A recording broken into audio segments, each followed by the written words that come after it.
Unless suffering is the direct and immediate object of life, our existence must entirely fail of its aim.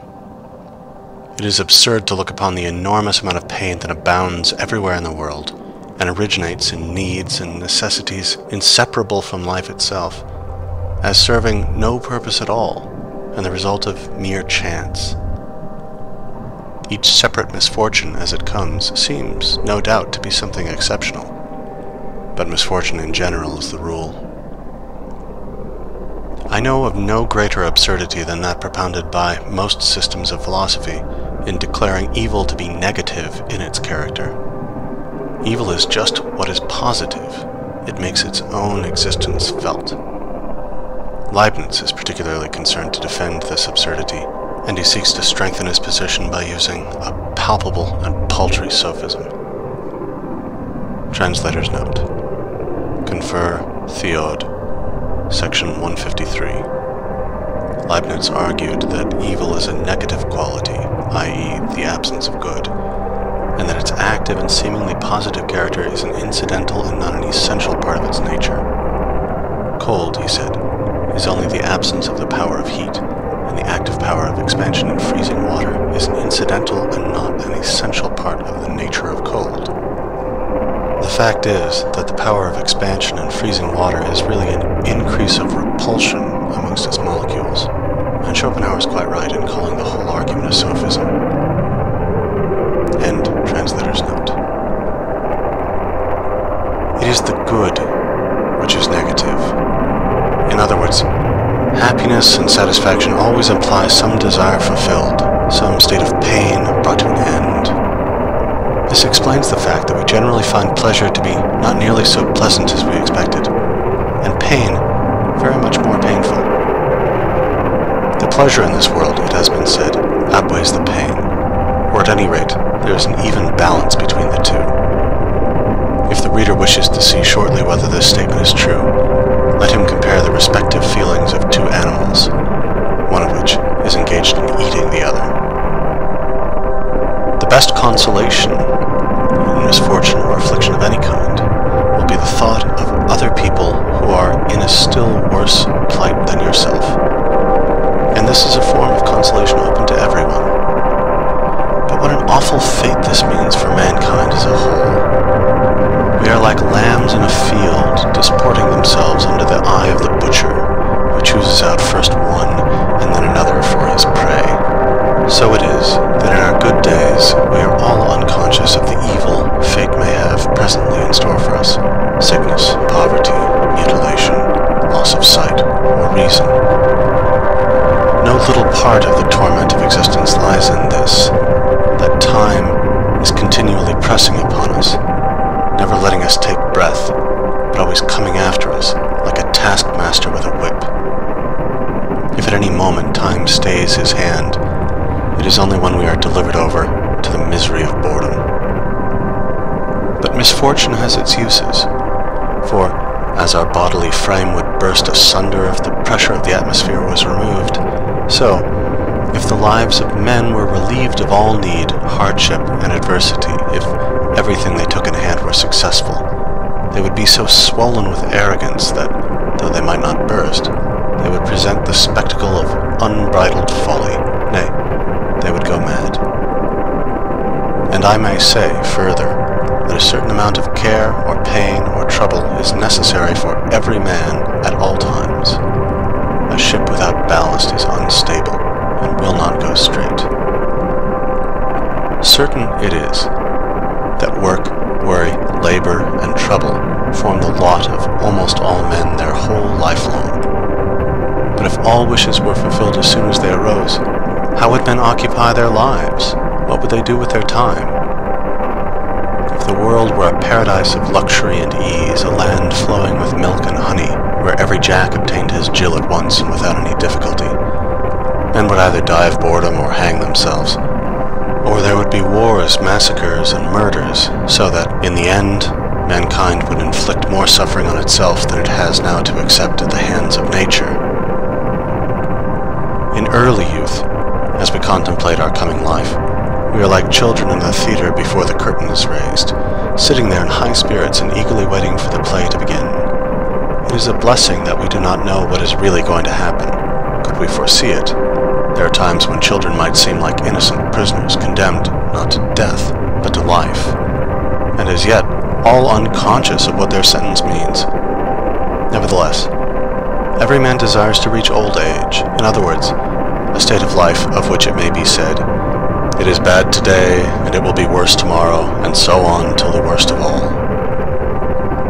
If you try to imagine as nearly as you can what an amount of misery, pain, and suffering of every kind the sun shines upon in its course, you will admit that it would be much better if, on the earth as little as on the moon, the sun were able to call forth the phenomena of life, and if, here as there, the surface were still in a crystalline state. Again, you may look upon life as an unprofitable episode disturbing the blessed calm of non-existence. And, in any case, even though things have gone with you tolerably well, the longer you live, the more clearly you will feel that, on the whole, life is a disappointment, nay, a cheat. If two men who are friends in their youth meet again when they are old, after being separated for a lifetime, the chief feeling they will have at the sight of each other will be one of complete disappointment in life as a whole, because their thoughts will be carried back to that earlier time when life seemed so fair as it lay spread out before them in the rosy light of dawn, promised so much, and then performed so little. This feeling will so completely predominate over every other that they will not even consider it necessary to give it words, but on either side it will be silently assumed and form the groundwork of all they have to talk about. He who lives to see 2 or 3 generations is like a man who sits some time in the conjurer's booth at a fair and witnesses the performance twice or thrice in succession.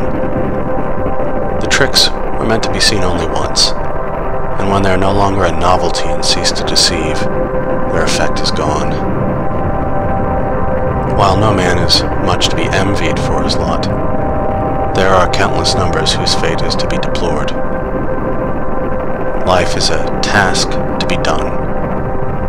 It is a fine thing to say, defunctus est. It means that the man has done his task.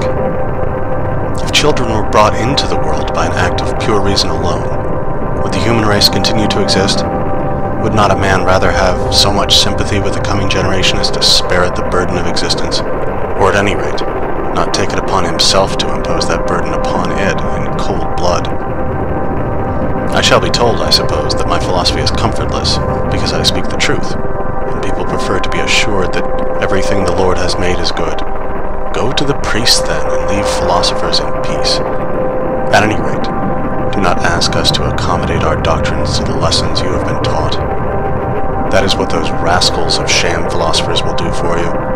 Ask them for any doctrine you please, and you will get it. Your university professors are bound to preach optimism, and it is an easy and agreeable task to upset their theories.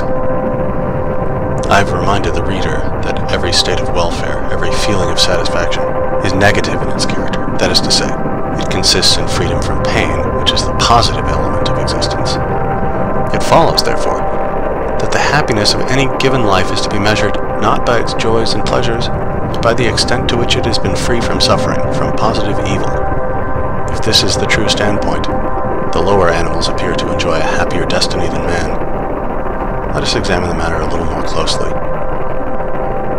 However varied the forms that human happiness and misery may take, leading a man to seek the one and shun the other, the material basis of it all is bodily pleasure or bodily pain. This basis is very restricted. It is simply health, food, protection from wet and cold, the satisfaction of the sexual instinct, or else the absence of these things. Consequently, as far as real physical pleasure is concerned, the man is not much better off than the brute, except insofar as the higher possibilities of his nervous system make him more sensitive to every kind of pleasure, but also, it must be remembered, to every kind of pain. But then, compared with the brute, how much stronger are the passions aroused in him? What an immeasurable difference there is in the depth and vehemence of his emotions. And yet, in the one case, as in the other, all to produce the same result in the end, namely, health, food, clothing, and so chief source of all this passion is that thought for what is absent and future, which, with man, exercises such a powerful influence upon all he does. It is this that is the real origin of his cares, his hopes, his fears. Emotions which affect him much more deeply than could ever be the case with those present joys and sufferings to which the brute is confined. In his powers of reflection, memory, and foresight, man possesses, as it were, a machine for condensing and storing up his pleasures and his sorrows. But the brute has nothing of the kind.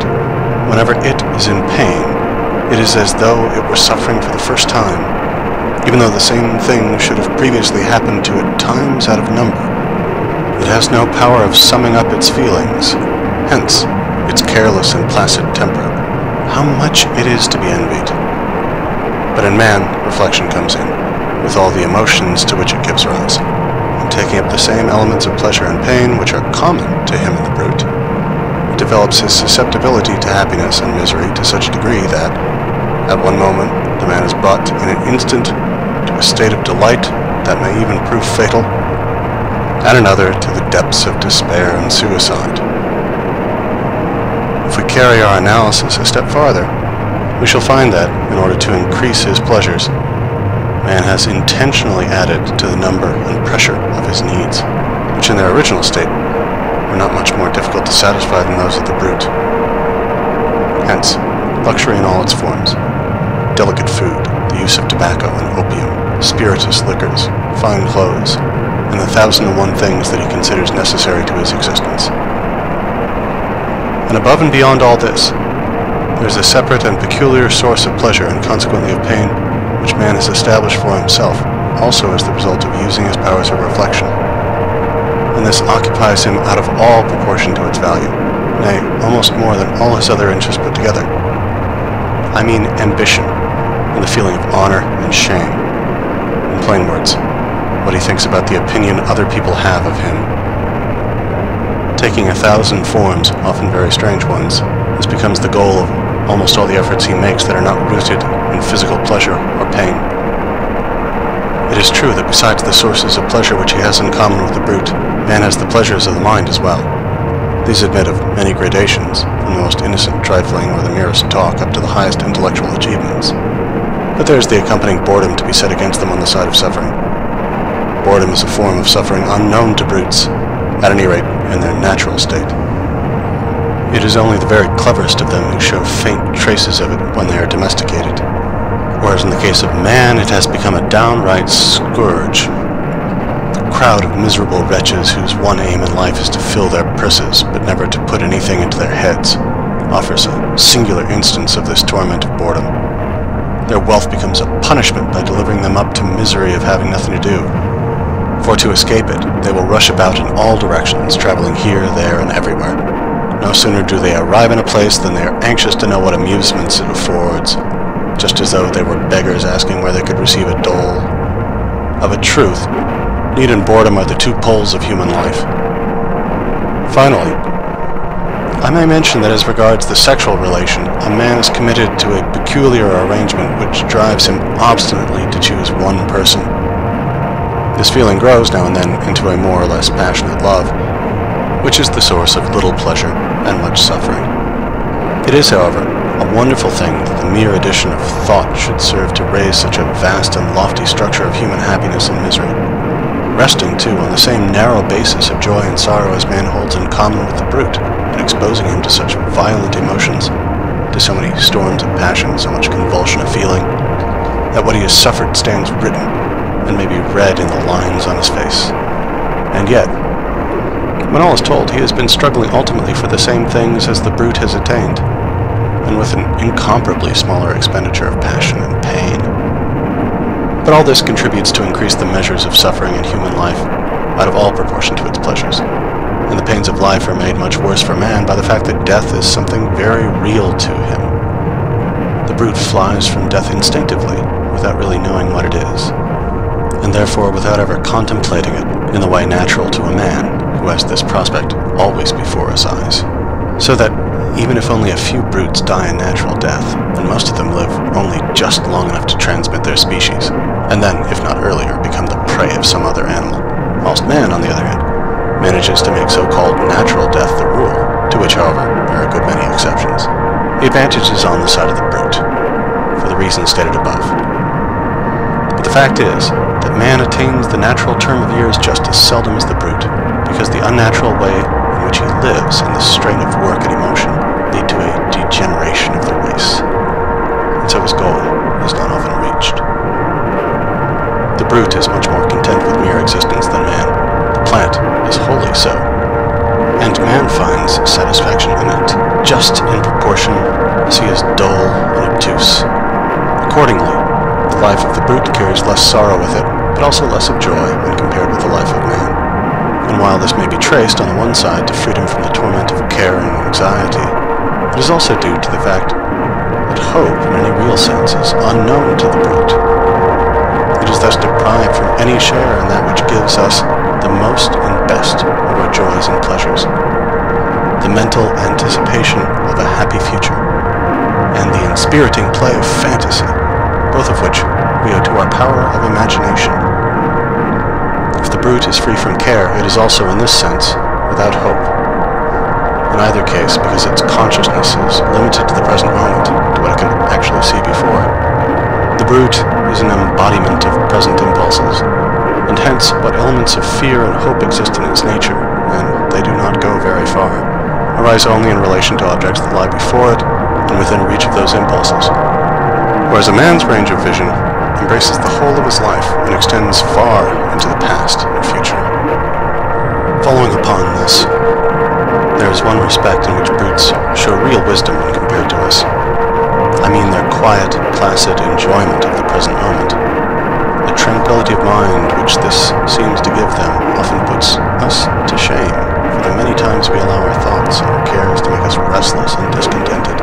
And in fact, those pleasures of hope and anticipation which I have been mentioning are not to be had for nothing. The delight which a man has in hoping for and looking forward to some special satisfaction is a part of the real pleasure attached to it, enjoyed in advance. This is afterwards deducted, for the more we look forward to anything, the less satisfaction we find in it when it comes. But the brute's enjoyment is not anticipated, and therefore suffers no deduction, so that the actual pleasure of the moment comes to it whole and unimpaired. In the same way, too, evil presses upon the brute only with its own intrinsic weight, whereas with us, the fear of it coming often makes its burden 10 times more grievous. It is just this characteristic way in which the brute gives itself up entirely to the present moment that contributes so much to the delight that we take in our domestic pets. They are the present moment personified, and in some respects, they make us feel the value of every hour that is free from trouble and annoyance, which we, with our thoughts and preoccupations, mostly disregard. But man, that selfish and heartless creature, misuses this quality of the brute to be more content than we are with mere existence, and often works it to such an extent that he allows the brute absolutely nothing more than mere bare life. The bird which was made so that it might rove over half of the world, he shuts up into the space of a cubic foot, there to die a slow death in longing and crying for freedom. For in a cage it does not sing for the pleasure of it. And when I see how man misuses the dog, his best friend, how he ties up this intelligent animal with a chain, I feel the deepest sympathy with the brute, and burning indignation against its master. We shall see later that by taking a very high standpoint, it is possible to justify the sufferings of mankind. But this justification cannot apply to animals, whose sufferings, while in a great measure brought about by men, are often considerable, even apart from their agency. And so we are forced to ask, why and for what purpose does all this torment and agony exist? There is nothing here to give the will pause. It is not free to deny itself and so obtain redemption. There is only one consideration that may serve to explain the sufferings of animals. It is this, that the will to live, which underlies the whole world of phenomena, must, in their case, satisfy its cravings by feeding upon itself. This it does by forming a gradation of phenomena, every one of which exists at the expense of another. I have shown, however, that the capacity for suffering is less in animals than in man. Any further further explanation that may be given of their fate will be in the nature of hypothesis, if not actually mythical in character, then I may leave the reader to speculate upon the matter for himself. Brahma is said to have produced the world by a kind of fall or mistake, and in order to atone for his folly, he is bound to remain in it himself until he works out his redemption. As an account of the origin of things, that is admirable.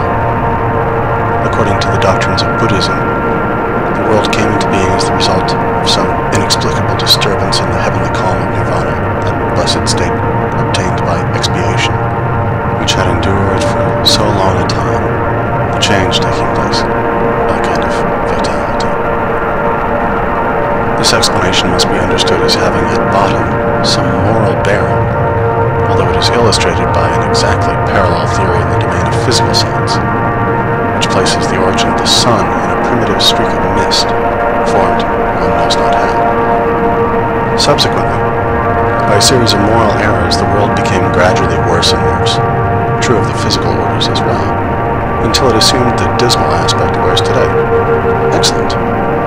The Greeks looked upon the world and the gods as the work of an inscrutable necessity, a passable explanation. We may be content with it until we can get a better. Again, Ormuzd and Ahriman are rival powers continually at war. That is not bad. But that a god like Jehovah should have created this world of misery and woe out of pure caprice, and because he enjoyed doing it, and should then have clapped his hands in praise of his own work and declared everything to be very good, that will not do at all. In its explanation of the origin of the world, Judaism is inferior to any other form of religious doctrine professed by a civilized nation, and it is quite in keeping with this that it is the only one which presents no trace whatever of any belief in the immortality of the soul. Even though Leibniz's contention that this is the best of all possible worlds were correct, that would not justify God in having created it, for he is the creator not of the world only, but of possibility itself, and therefore he ought to have so ordered possibility as that it would admit of something better. There are two things which make it impossible to believe that this world is the successful work of an all-wise, all-good, and at the same time, all-powerful being. Firstly, the misery which abounds in it everywhere, and secondly, the obvious imperfection of its highest product, man, who is a burlesque of what he should be. These things cannot be reconciled with any such belief. On the contrary, they are just the facts which support what I've been saying. They are our authority for viewing the world as the outcome of our own misdeeds, and therefore as something that had better not have been. Whilst, under the former hypothesis, they amount to a bitter accusation against the Creator and supply material for sarcasm, under the latter, they form an indictment against our own nature, our own will, and teach us a lesson of humility. They teach us to see that, like the children of a libertine, we come into the world with a burden of sin upon us, and that it is only through having continually to atone for this sin that our existence is so miserable, and that its end is death. There is nothing more certain than the general truth that it is the grievous sin of the world which has produced the grievous suffering of the world. I am not referring here to the physical connection between these two things lying in the realm of experience. My meaning is metaphysical. Accordingly, the sole thing that reconciles me to the Old Testament is the story of the fall. In my eyes, it is the only metaphysical truth in that book, even though it appears in the form of an allegory. There seems to me no better explanation of our existence than that it is the result of some false step, some sin of which we are paying the penalty. I cannot refrain from recommending the thoughtful reader a popular, but at the same time profound treatise on this subject by Claudius, which exhibits the essentially pessimistic spirit of Christianity. It is entitled, "Cursed is the ground for thy sake." Between the ethics of the Greeks and the ethics of the Hindus, there is a glaring contrast. In the one case, with the exception, it must be confessed, of Plato, the object of ethics is to enable a man to lead a happy life. In the other, it is to free and redeem him from life altogether, as is directly stated in the very first words of the Sankhya Karika.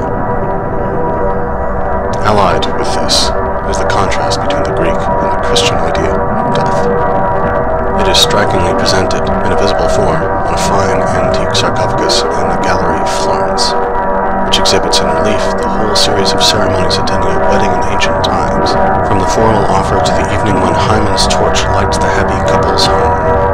Compare that with the Christian coffin, draped in mournful black and surmounted with a crucifix. How much significance there is in these two ways of finding comfort in death. They are opposed to each other, but each is right. The one points to the affirmation of the will to live, which remains sure of life for all time, however rapidly its forms may change. The other, in the symbol of suffering and death, points to the denial of the will to live, to redemption from this world, domain of death and devil. And in the question between the affirmation and the denial of the will to live, Christianity is in the last resort right. The contrast which the New Testament presents when compared to the Old, according to the ecclesiastical view of the matter, is just that existing between my ethical system and the moral philosophy of Aaron. The Old Testament represents man as under the dominion of law, in which, however, there is no redemption. The New Testament declares law to have failed, frees man from its dominion, and in its stead preaches the kingdom of grace to be won by faith, love of neighbor, and entire sacrifice of self. This is the path of redemption from the evil of the world. The spirit of the New Testament is undoubtedly asceticism, however your Protestants and rationalists may twist it to suit their purpose. Asceticism is the denial of the will to live, and the transition from the Old Testament to the New, from the dominion of law to that of faith, from justification by works to redemption through the mediator, from the domain of sin and death to eternal life in Christ, means, when taken in its real sense, the transition from the merely moral virtues to the denial of the will to live. My philosophy shows the metaphysical foundation of justice and the love of mankind, and points to the goal to which these virtues necessarily lead if they are practiced in perfection. At the same time, it is candid in confessing that a man must turn his back upon the world, and that the denial of the will to live is the way of redemption. It is therefore really at one with the spirit of the New Testament, whilst all other systems are couched in the spirit of the Old, that is to say, theoretically as well as practically, their result is Judaism, mere despotic theism. In this sense, then, my doctrine might be called the only true Christian philosophy, however paradoxical a statement this may seem to people who take superficial views, instead of penetrating to the heart of the matter. If you want a safe compass to guide you through life, and to banish all doubt as to the right way of looking at it, you cannot do better than accustom yourself to regard this world as a penitentiary, a sort of penal colony, or ergasterion, as the earliest philosopher called it. Amongst the Christian fathers, Origen, with praiseworthy courage, took this view, which is further justified by certain objective theories of life. I refer not to my own philosophy alone, but to the wisdom of all ages as expressed in Brahmanism and Buddhism, and in the sayings of Greek philosophers like Empedocles and Pythagoras, as also by Cicero, in his remark that the wise men of old used to teach that we come into this world to pay the penalty of crime committed in another state of existence, a doctrine which formed part of the initiation into the mysteries. And Vanini, whom his contemporaries burned, finding that an easier task than to confute him, puts the same thing in a very forcible way.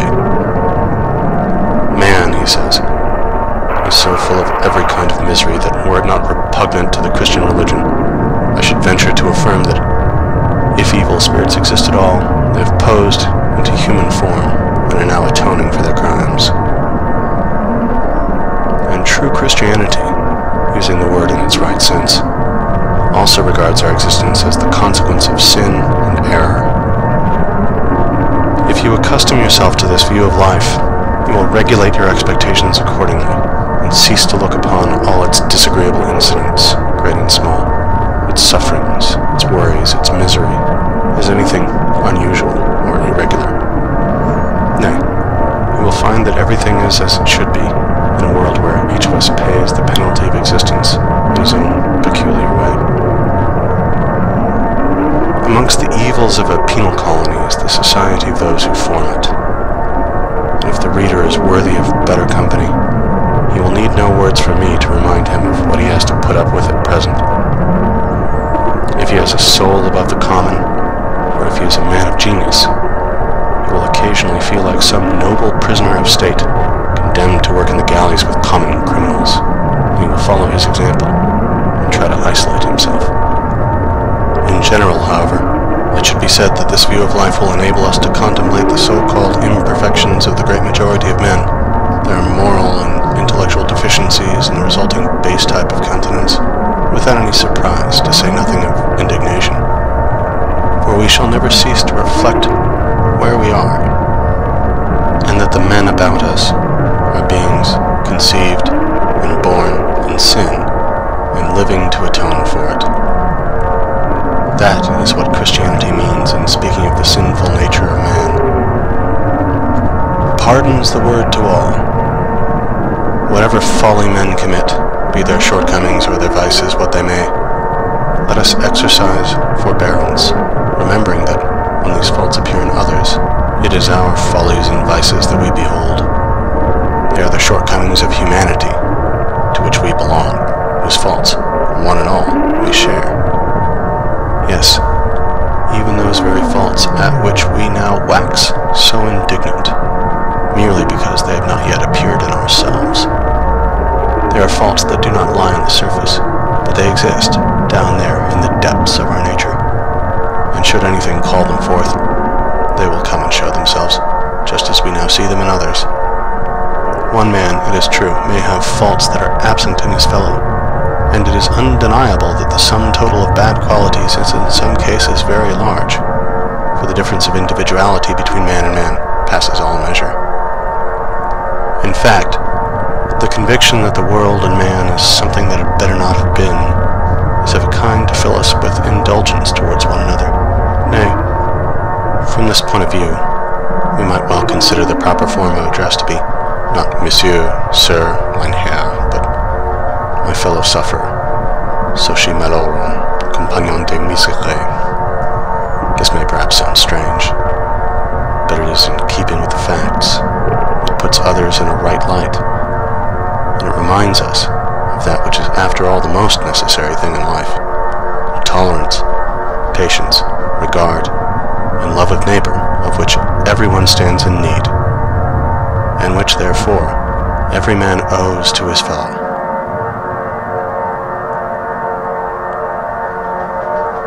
End Chapter 1 on the Sufferings of the World.